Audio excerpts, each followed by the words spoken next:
included the New York Times, the Discovery Channel and the Huffington Post. And in 2013, he was named Australian Emerging Documentary Photographer. Welcome, David Maurice-Smith.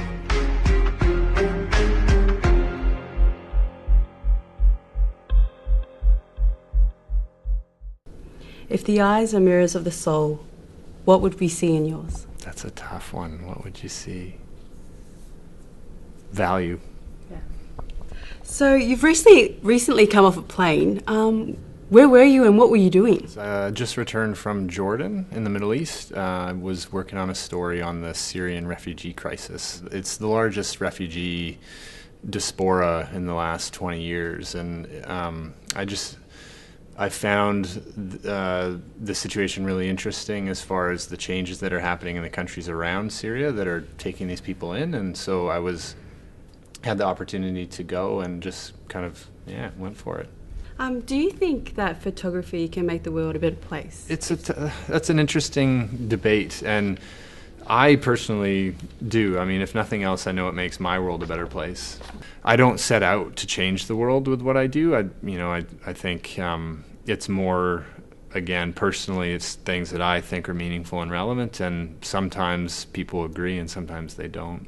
Do you see being a photographer as a job, or do you consider your work to be somewhat sort of a voice? For people to understand what's happening, there has to be someone there telling the stories. There has to be someone, a journalist or a photographer or both, collecting information and sharing it, because it's not the kind of job that you can do kind of halfway and expect to kind of be relevant and tell important stories. It's definitely something that you have to be invested in 100%, and there's no kind of 40 hours a week with what I do. For example, the last trip that I was on, it was 11 days, pretty much 24 hours a day of being invested in that, so it's a bit different to a lot of other jobs. Could you describe the main subjects and the themes that you tackle with reference to your work, say, that you've been doing in Jordan?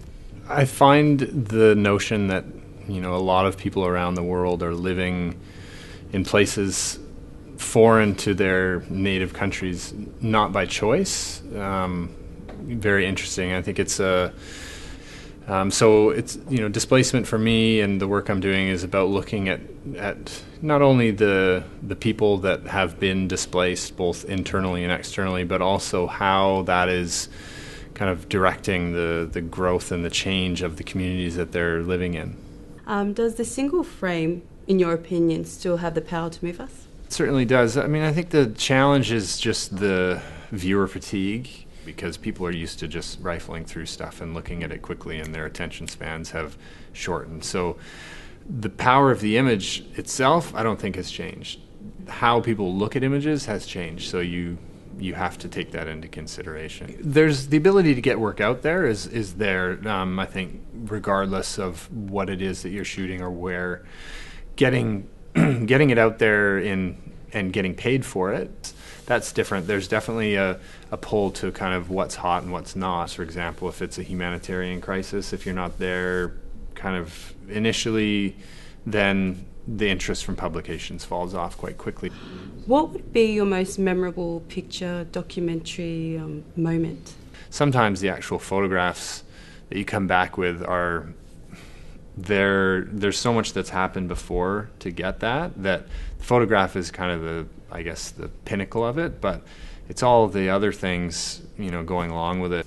Even on this last trip, there was a lot of photographs that I was making where I was photographing young children and stuff living in this camp, and the opportunities that they have are very limited, and what they've been through is incredible. A lot of orphans, a lot of Syria is just imploding right now, what's happening, and so you kind of are caught up in these moments of capturing images, but then you stop and realize what is the future going to be like for these kids, and look at where they're living and what's happening, and that can weigh on you sometimes. So you showed your multimedia Living in the Shadows in Kiev at the DocuDay festivals. Can you tell us about that? Yeah, the DocuDays festival is a human rights film festival.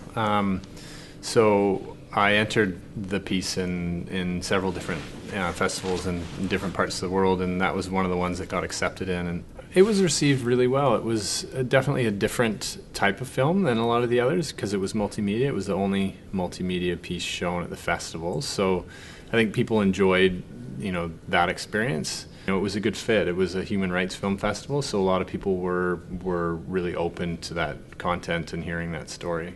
Do you think you would ever venture out into film? I'm really interested in the integration. I really am interested in multimedia, and I think it's a very powerful way to tell stories, and I think people responded well to what I was doing at this festival, and it's something a bit different. Did the festival change your perception of how you might work in the future?